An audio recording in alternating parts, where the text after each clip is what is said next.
আজকের এই ভিডিওতে আমি শেয়ার করব বেবি অ্যাডেনিয়ামগুলো কিভাবে তোমরা কাটিং করবে, কিভাবে রিপোর্টিং করবে, আর এর জন্য বেস্ট মাটি কিভাবে বানিয়ে নেবে। চলো তাহলে সম্পূর্ণ ভিডিওটা দেখো। নমস্কার, আমি তুতুল ভট্টাচার্য, তোমাদের সবাইকে আমার এই চ্যানেলে অনেক অনেক ওয়েলকাম।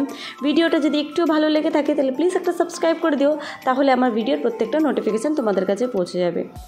আচ্ছা, সবার আগে যে কাজটা করতে হবে, একটা নতুন ব্লেড বা চাকু যাই নাও না কেন, আর যদি পুরনোও থাকে তাহলে প্লিজ ওটাকে স্যানিটাইজ করে নিও, যাতে কোনো রকমের ইনফেকশান না হয়ে যায় গাছটাতে। এবার কাটার পর তোমাদের কাছে যদি সার্ফ থাকে তাহলে তোমরা সার্ফ লাগিয়ে নিও। আমি সার্ফ ব্যবহার করি না, যেহেতু আমি প্রত্যেকটা ভিডিওতে আমি তোমাদের সাথে শেয়ার করি যে আমি যা করি আমি কিন্তু সব ঘরোয়া পদ্ধতিতে করি। এটাও আমি হলুদ নিয়ে নিলাম। হলুদও কিন্তু খুব ভালোভাবে কাজ করে, এমন না যে হলুদে কাজ করে না, হলুদেও যথেষ্ট ভালোভাবে রেজাল্ট তোমাকে দেবে, একই রেজাল্ট দেবে। তোমাদের যেটা ভালো লাগে সেটা তোমরা করে নিতে পারবো। কাটিং করার পর সবার প্রথম এমনি সার্ফ লাগিয়ে নেবে না বা এমনি হলুদ লাগিয়ে নেবে না। কাটিং করার পর দেখবে হালকা হালকা আঠা বেরোচ্ছে, ওই আঠাটাকে পরিষ্কার কাগজ বা পরিষ্কার কাপড় দিয়ে ভালো করে এক দুবার ড্যাব ড্যাব করে মুছে নাও। মুছে নেওয়ার পর ওতে সার্ফ বা হলুদ লাগাও। এবার চলো আমি মাটির প্রসেসটা তোমাদেরকে বলে দিচ্ছি। মাটি 50% আমি গার্ডেন সয়েল নিয়েছি, গার্ডেনের মাটি নিয়েছি, 50% আমি বালি নিয়েছি, আর 20% নিয়েছি গোবর সার। তোমরা কিন্তু দোকানেও এটা অ্যাভেলেবেল পেয়ে যাবে। আমি কিন্তু দোকান থেকে এটাও নিয়ে নিই, এটাও আমি আমাদের এখানেই পাওয়া যায় বলতে এখানে মানে গরু টরু আছে মানে আশেপাশেই, তো ওখানে সবাই না একসাথে গোবর ফেলে। তোমাদেরও এলাকাতে যদি এরকম কিছু থেকে থাকে তাহলে কিন্তু অনায়াসে তোমরা কিন্তু ওখান থেকে নিয়ে নিতে পারবে। যারা গোবর ফেলে তাদেরকে বলবে পুরনো গোবর আমি নেব।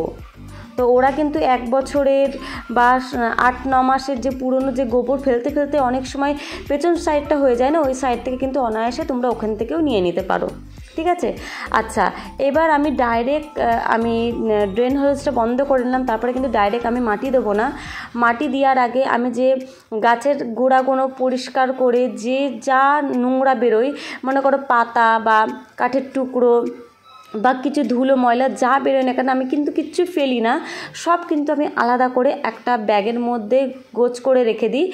নিচের দিকে ওইগুলো দিই আর ওপরের দিকে কিন্তু সব এই মাটিগুলো দিই, তাহলে মাটির পরিমাণটাও কম লাগে। আর নিচে ওই সব টুকরো টুকরিগুলো থাকলে না ড্রেন হোলেসটা যথেষ্ট ভালোভাবে হয়, জল পাস কিন্তু যথেষ্ট ভালোভাবে হয়। আর তুমি যদি ডাইরেক্ট মাটি দিয়ে দাও না, মাটি একটা টাইমে গিয়ে শক্ত হয়ে যায়, জল চলাচল করতে পারে না তখন। তো তোমরাও যদি পারো চেষ্টা করো কাঠের টুকরো বা এরকম পাতাপুতি নিচে দেওয়ার, তারপরে তোমার মাটি তৈরি করে মাটি দাও। আমার ওইটা তো লাগানো হয়ে গেল। এবার যে ওপর থেকে যে কাটিংটা আমি করেছিলাম সেই কাটিংটাকেও কিন্তু কেউ ফেলবে না, সেই কাটিংটাকেও সুন্দরভাবে লাগিয়ে নেবে। আমি একটা ঢাকনা নিয়ে নিলাম, যাতে আমি না কেমন করতে চাইছি বলো তো, শেকড়টা যেন চারিপাশ দিয়ে বেরোয়। শেকড়টা আমি একটা সুন্দর একটা লুক দিতে চাইছি এর রুটের। এটা একটা ট্রাই করছি, তোমরাও কিন্তু অবশ্যই এটাকে ট্রাই করতে পারো। এটা আমার ফার্স্ট ট্রাই, তোমাদেরও যদি ভালো লাগে তোমরা করতে পারো, এতেও কিন্তু দেখতে অসাধারণ লাগে। এইভাবে আমি মুটকিটাতেও একটুখানি হলুদ লাগিয়ে নিলাম, যাতে কোনো রকমের ফাঙ্গাস ইনফেকশান না লাগে। তো যাই হোক, এটাও লাগিয়ে নিলাম, সুন্দর করে ড্যাব ড্যাব করে চেপে দিলাম। আর এটাও কিন্তু আমি একটা মাটির সরা আছে, মাটির সরাতে কিন্তু এটা আমি নিয়েছি। এবার ওই ব্লেডটা দিয়েই, যেটা আমার স্যানিটাইজ করা রয়েছে, ওই ব্লেডটা দিয়েই কিন্তু আমি প্রত্যেকটা পাতার ডগাগুলো কেটে দেবো, যাতে ওইখান থেকে আরও নতুন নতুন ব্রাঞ্চ বেরোয়। আর এর রেজাল্টও আমি তোমাদের সাথে শেয়ার করতেই থাকবো। আমি যাই করি না কেন, যাই লাগাই না কেন, প্রত্যেকটার কিন্তু আপডেট আমি দিতে থাকি যে এইটা কি হলো, এটার রেজাল্টটা কেমন হলো। তোমাদের এই ভিডিওটা কেমন লাগছে আমাকে কিন্তু অবশ্যই জানিও, কারণ তোমাদের এক একটা কমেন্টও আমার কাছে খুবই ইম্পর্টেন্ট।